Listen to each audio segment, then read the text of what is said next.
Bonjour à tous, merci d'être avec nous aujourd'hui. Je suis Jérémy Higgins, directeur général d'Atecna Canada. Alors, à Atecna, on accompagne nos clients dans le fait de repenser leur expérience utilisateur et leur modèle d'affaires face au numérique. Et alors, aujourd'hui, on va se pencher sur le modèle de consommation de véhicules, et notamment en milieu urbain, parce que ce sont des modèles qui ont très très peu évolué depuis le Fordisme. Pour faire un état des lieux de qu'est ce secteur. Aujourd'hui, je vais être accompagné de Benoît, qui est CTO à OpenFleet. Et Benoît, est-ce que tu peux déjà commencer par nous parler de ce qu'est OpenFleet? Alors, chez OpenFleet, on conçoit des solutions pour partager les voitures. Concrètement, qu'est-ce que c'est? C'est un petit boîtier que je vais venir installer en quelques minutes dans ma voiture. Et une fois que le boîtier est branché, une fois que la voiture est équipée, elle devient connectée et elle apparaît sur la plateforme OpenFleet, elle devient partageable. Et donc moi, en tant que conducteur, avec mon téléphone, je vais pouvoir réserver cette voiture, puis ensuite je vais pouvoir l'ouvrir en un clic et partir avec. Euh, Notre ambition chez OpenFleet, c'est d'arriver à remplacer 8 voitures individuelles par une voiture partagée. On a la chance de pouvoir travailler sur un projet qui concilie à la fois l'écologie et l'économie. L'économie parce que concrètement, on aide nos clients à réduire leur taille de flotte pour fournir un service de mobilité donnée. Et donc concrètement, grâce à nous, ils économisent de l'argent. Et en plus, en partageant des voitures en même temps, il y a moins de voitures sur la route. Et donc, nos villes se portent mieux, notre société se porte mieux, la planète se porte mieux. Alors, c'est intéressant, tu commences à nous parler d'autopartage. Quand on regarde, encore une fois, dans le secteur du véhicule, quelles sont les offres à la disposition des usagers, on a trois grands modèles. Tu peux acheter ta voiture. Ça, dans un milieu urbain, ça génère tout un tas de frustrations pour l'utilisateur. Bah, déjà, il faut réussir à la parquer, sa voiture. Puis à Montréal, on sait que c'est pas simple. Il y a beaucoup de frais annexes sur la voiture, le fait de l'immatriculer, de l'assurer, l'entretien. euh, Tout ça, c'est beaucoup de soucis au quotidien. Donc c'est un premier modèle qui est très présent aujourd'hui dans notre vie, mais qui n'est pas centré sur les usages. Notamment en termes d'usage, mais t'as pas forcément besoin de la même voiture en semaine, et puis en fin de semaine, quand tu veux partir avec tes enfants, va probablement te falloir un SUV en fin de semaine, alors qu'en semaine, une deux places te suffirait largement. Et que lorsque tu veux répondre plutôt à cette typologie de besoin, tu as les loueurs qui là vont pouvoir te louer la bonne voiture qui va répondre à tes besoins.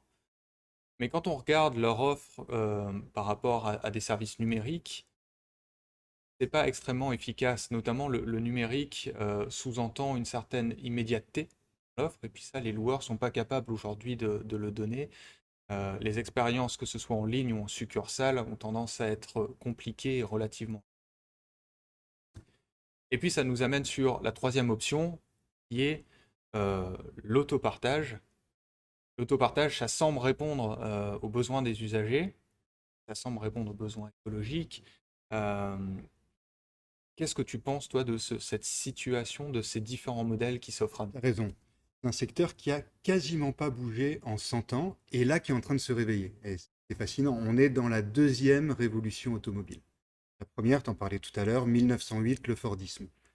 La deuxième, c'est en ce moment, 100 ans plus tard, et c'est le software qui rentre dans la voiture.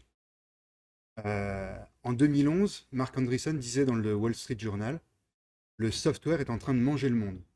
Et juste l'année d'après, Tesla sortait ses premières séries, Tesla X et Tesla S. Alors, grâce au software, les voitures deviennent de plus en plus connectées, elles deviennent de plus en plus intelligentes.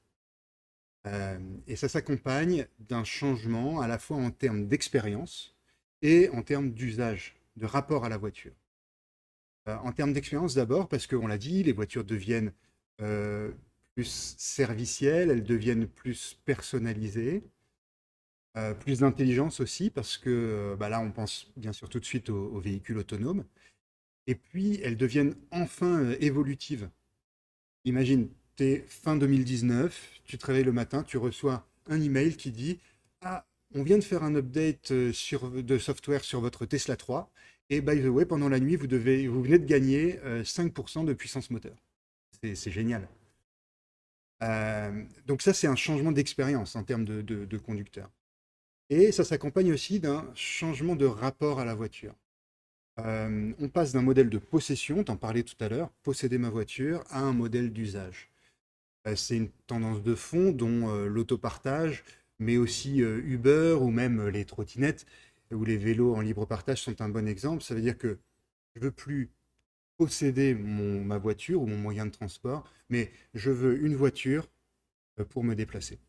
Et c'est exactement ça. Donc, ce problème d'usage, donc on cherche un véhicule pour se déplacer et plus quelque chose forcément à posséder. Et donc, ces modèles, bah, on va voir, ça pose des problèmes aux usagers, mais surtout, ça pose des problèmes aux villes en ce moment. Oui, tout à fait. Euh, En fait, le problème, c'est pas qu'il y ait trop de voitures. Le problème, c'est qu'il y ait trop de voitures inutilisées. Euh, L'OCDE rapporte qu'en moyenne, une voiture dans sa vie, elle va être utilisée 10% du temps. Le reste du temps, elle est parquée, garée, inutilisée. Imagine le gâchis.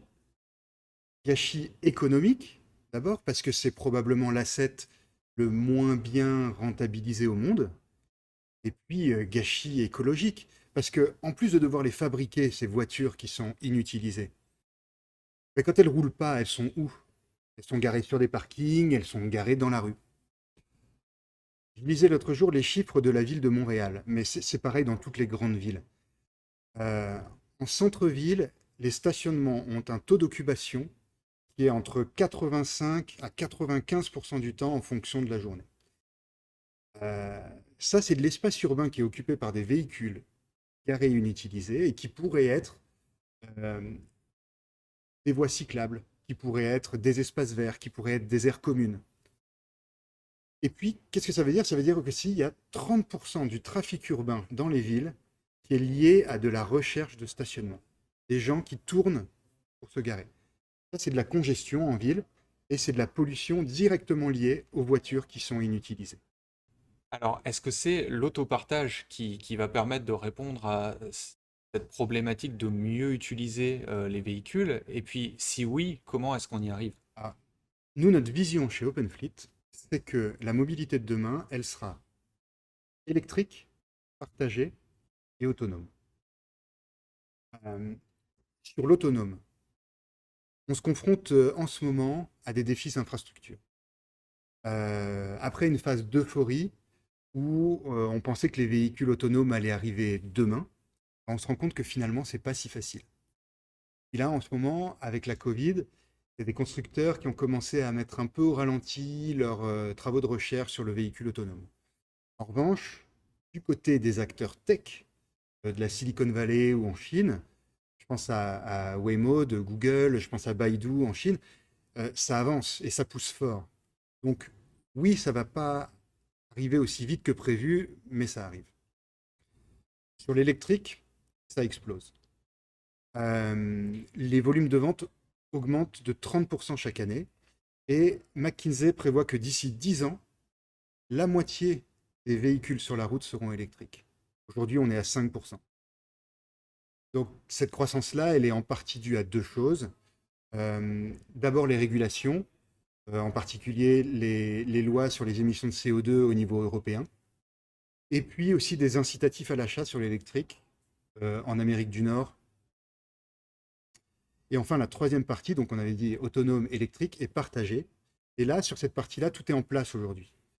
La technologie est là, elle est disponible. Les deux principaux challenges qu'on observe, c'est la difficulté d'opérer des services de mobilité partagée dans les villes et la difficulté de trouver des modèles d'affaires qui soient rentables. Donc face à ces challenges, chez OpenFleet, nous, on a décidé de se focaliser dans un premier temps sur les flottes d'entreprises.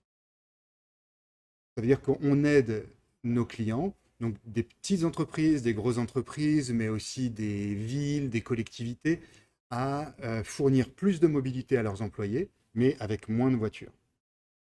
Et donc, ben, dans cela, on se bat contre le gâchis écologique et économique de la voiture solo.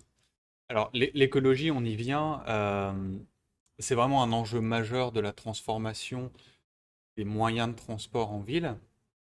et c'est un sujet au cœur des débats. Alors, comment est-ce qu'on adresse ça concrètement?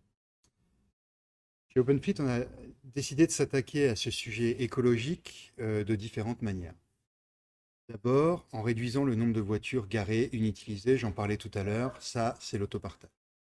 Ensuite, en réduisant le nombre de voitures sur la route. Ça c'est le covoiturage. Quand je vais à une réunion ou sur un chantier, ben, je vais y aller avec mes collègues dans la même voiture plutôt qu'on prenne chacun notre propre voiture. Et ça c'est une tendance. On a de plus en plus de clients qui nous demandent ça, qui nous demandent ce mix autopartage. Alors comment on pousse les employés à être plus écolos? Parce qu'en général, un employé il va préférer être tout seul dans sa voiture. Et puis quand il descend sur le parking, il va préférer prendre le gros tout-terrain rouge plutôt que la petite voiture économique grise. Donc, ça se joue essentiellement sur l'expérience utilisateur. On va sensibiliser les conducteurs, ça c'est le premier point. Donc, on va leur montrer le nombre de tonnes de CO2 qu'ils économisent en covoiturant. On va leur montrer aussi le carburant qu'ils économisent en termes de litres, mais aussi en termes financiers. On va lui indiquer comment son style de conduite impacte directement sa consommation et son empreinte environnementale, on va dire. Et puis, très concrètement, quand un utilisateur sur la plateforme OpenFleet va chercher une voiture réservée, eh ben on va lui proposer en priorité des trajets covoiturés en lui disant, tu sais, il y a quelqu'un qui y va déjà à ce meeting, donc enregistre-toi comme passager sur ce trajet. Ça, c'est côté utilisateur, conducteur. Il y a aussi une partie gestionnaire, où là, on va fournir des outils, des stats, pour mieux comprendre ce qui se passe au sein de la flotte et au sein de la communauté d'utilisateurs, quitte parfois à ce que les gestionnaires provoquent un peu le changement d'entreprise. Et donc ça, c'est la partie covoiturage. Et en ça, on est vraiment en phase avec les politiques des villes. Nous, on va pousser les gens à covoiturer et les villes, elles vont mettre en place des voies de circulation dédiées pour le covoiturage. Donc finalement, c'est du gagnant-gagnant. Alors, et la transition électrique là-dedans, puisque la transition électrique, ça prend du temps, tu t'en as parlé, il faut que le parc automobile change, se transforme. Tu as parlé des efforts des villes aussi également, puis là, il y a des efforts à faire sur l'infrastructure, sur l'urbanisation. Est-ce que l'autopartage, c'est un moyen de faciliter cette transition vers l'électrique? Oui, tout à fait. Alors, la principale difficulté, quand on fait de l'électromobilité partagée, c'est de rassurer l'usager. Euh, on a fait un sondage auprès d'usagers d'un service d'électromobilité qu'on mène pour un client en France. Et la principale question qui se posait, c'était quand je vais descendre au parking et prendre ma voiture, est-ce que je vais avoir assez de charge pour faire mon trajet? Et donc nous, parce que les voitures sont connectées et qu'on est branché directement sur l'ordinateur de bord de la voiture, on a accès à toutes ces données-là. Et donc nous, on peut rassurer les usagers. Et ce qu'on fait avec nos clients, en fait, c'est qu'on va leur donner les moyens d'identifier les opportunités pour transitionner vers de l'électrique. Je m'explique. Par exemple, je suis un gestionnaire de flotte. Je peux voir les statistiques de ma voiture et voir que en moyenne, elle fait des trajets de moins de 150-200 km. Donc ça veut dire que quand elle arrivera en fin de contrat de location, au bout de 3 ans, moi, qu'est-ce que je vais faire? Au moment de la renouveler, bah, je vais la remplacer par un véhicule électrique. Et au fur et à mesure, mon parc va s'électrifier. Aujourd'hui, les entreprises, elles ont des plans très ambitieux pour réduire leur empreinte carbone. C'est une affaire de responsabilité sociale des entreprises et aussi une affaire d'image. Je prends 2 exemples récents. Là, il y a 3 semaines, je voyais Google qui annonçait qu'il s'engageait à ne plus utiliser d'énergie carbone d'ici à 2030. Et puis la semaine dernière, la Banque nationale qui indique qu'elle va réduire de 25% ses émissions de gaz à effet de serre dans les 4 années qui viennent. Ça passe forcément par l'électrique. Et donc nous, on va accompagner nos clients dans leur engagement. Alors, tu parlais des flottes de tes clients. Comment est-ce que aujourd'hui vous arrivez à lisser et à optimiser l'utilisation de ces flottes? Alors tu as raison, c'est un point essentiel qui est au cœur de l'autopartage. Alors, plusieurs idées pour optimiser le coût d'une flotte. D'abord, on en parlait tout à l'heure, réduire la taille de la flotte. Et en fait, en ayant une visibilité sur les usages et sur la flotte, je vais pouvoir dimensionner de manière très précise ma flotte en fonction de la demande. Ça, c'est un premier point. Deuxième point, tu parlais de lisser l'utilisation des véhicules. Ça, c'est un point important parce qu'en général, dans une flotte d'entreprise, les véhicules, ils sont en location longue durée, pour 2, 3 ans, avec un pack de kilomètres inclus. Et ça s'appelle la loi de roulage. Et le but des gestionnaires de flotte, c'est d'arriver à fournir leur service de mobilité tout en restant dans cette enveloppe de kilomètres qui est inclus au contrat. Et donc nous, ce qu'on va faire, c'est qu'on va aller mettre en avant des véhicules dans les moteurs de recherche pour justement pouvoir lisser l'utilisation de la flotte et que les véhicules restent dans leur enveloppe de kilomètres qui est prévue au contrat. C'est le deuxième point. Et le troisième point, c'est une initiative très intéressante qui est l'ouverture des flottes d'entreprise à des usages externes. Euh, Deux exemples pour illustrer ce point-là. Le premier exemple qui me tient particulièrement à cœur parce qu'il est à l'origine. Euh, Auparavant, notre équipe, on opérait un service de mobilité partagé entre particuliers. Ça s'appelait Coulicar et c'était le genre de Airbnb de la voiture. Et on avait été contacté par La Poste qui voulait partager ces voitures le soir et le week-end avec leurs employés. Et tout à l'heure, tu parlais de différentes voitures pour différents besoins pendant la semaine. Et là, on est exactement dedans. C'est-à-dire que la fin de semaine, je peux louer un des fourgons de mon employeur, La Poste, pour aller chercher un lit chez Ikea, pour aller déménager un ami pendant la fin de semaine. Et puis, l'autre gros intérêt, c'est que ça permet de faire bouger, ça permet d'utiliser, de rentabiliser ces véhicules qui, le soir et la fin de semaine, sont inutilisés. Donc c'est avec ce premier projet, avec une entreprise, qu'on a décidé de créer OpenFleet il y a 7 ans. Le deuxième projet qui me vient en tête, c'est une compagnie de transport de personnes. Eux, ils ont des minibus qu'ils utilisent pendant les périodes scolaires. Et ils ont décidé l'été dernier d'équiper leur flotte de minibus avec la technologie OpenFleet et de l'ouvrir à la location à des tiers. Et résultat, ben, ils ont fait plus de 250 000 euros de revenus additionnels en plus de leur activité traditionnelle, 250 000 euros de revenus additionnels sur l'été. Donc, c'est différents exemples d'impact que peut avoir justement l'autopartage sur le coût de possession d'une flotte. Donc, beaucoup de tests et beaucoup d'initiatives. Comment est-ce que les acteurs s'en sortent dans le contexte actuel?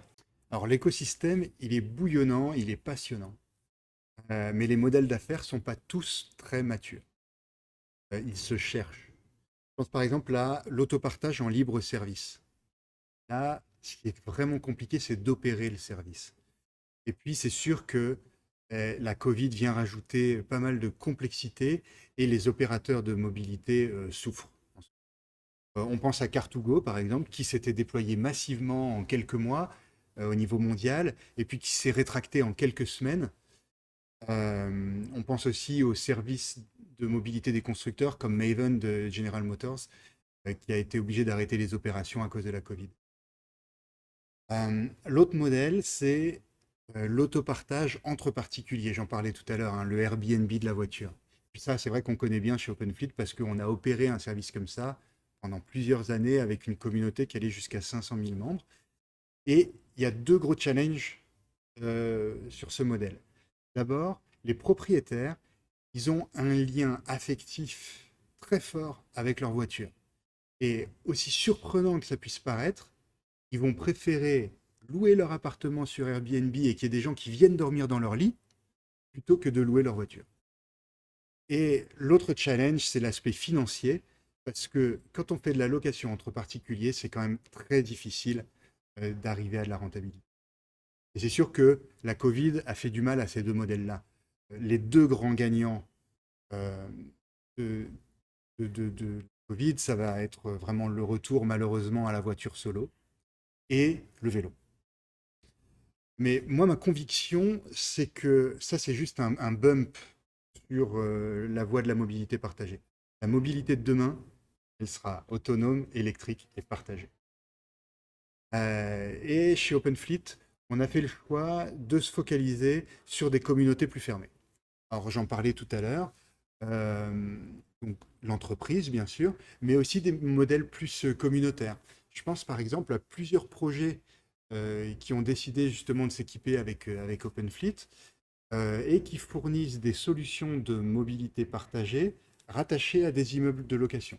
Et donc, on va venir offrir aux résidents un service de mobilité partagée comme un service de l'immeuble. Et puis, ça permet deux choses. Ça permet de réduire le nombre de places de parking associées à l'immeuble. Et puis, ça permet aussi d'offrir un service un peu premium à ses résidents. Et donc, comment est-ce que dans ce contexte, OpenFleet trouve des solutions qui arrivent à fitter sur le marché? Alors, on a des solutions clés en main, bien sûr, hein. Si tu as un parc de véhicules, tu peux démarrer ton projet de partage en quelques jours. Mais ce que je trouve vraiment primordial dans cet écosystème qui bouge vite et où justement les modèles d'affaires ne sont pas encore tout à fait matures, c'est d'être capable d'accompagner nos clients dans leur démarche d'innovation. Euh, Deux exemples que j'aime bien et sur lesquels on travaille en ce moment. Le premier, c'est ce qu'on appelle du V2G, ou du Vehicle to Grid. Ça, c'est un projet dans des îles du Royaume-Uni où on a des immeubles résidentiels. Au pied de ces immeubles, des véhicules en partage pour les résidents. Et la spécificité de ce projet, c'est que les bornes de recharge, elles peuvent à la fois charger les véhicules et aussi les décharger. Donc, en cas de pic de demande électrique au niveau du bâtiment, on va décharger les véhicules plutôt que d'aller consommer de l'électricité sur le réseau à un moment où l'électricité coûte cher. Et l'enjeu, c'est quand même d'arriver à maintenir le service de mobilité partagée et charge les voitures. Et donc là, on est en plein dans le sujet des bâtiments connectés, on est en plein dans le sujet de la ville intelligente. C'est vraiment passionnant. Le deuxième projet que je trouve intéressant, ça c'est un projet qu'on fait en Asie-Pacifique. Et là, on a trois administrations qui se trouvent autour d'un même parking. Et donc, ils ont décidé, grâce à OpenFleet, de mutualiser leur flotte de voitures pour proposer justement cette flotte à chacun des employés de ces trois administrations.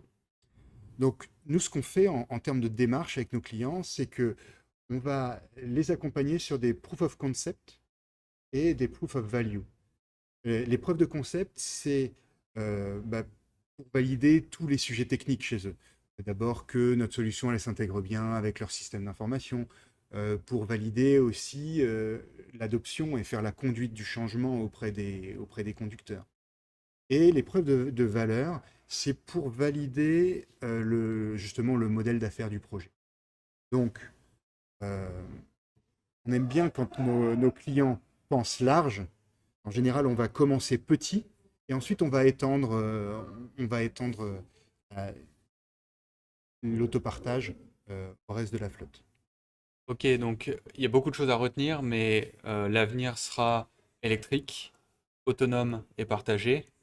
Et l'important, c'est continuer d'essayer d'innover et puis de prouver la valeur des modèles d'autopartage. Est-ce que toi, tu auras un mot de la fin, finalement? Ouais, tout à fait. Alors, l'autopartage, ça marche. Et pour nous, chaque nouvelle voiture partagée, elle nous rapproche un peu plus de notre cible et de notre objectif. Plus de mobilité, avec moins de voitures et moins de gâchis. Merci beaucoup de nous avoir suivis.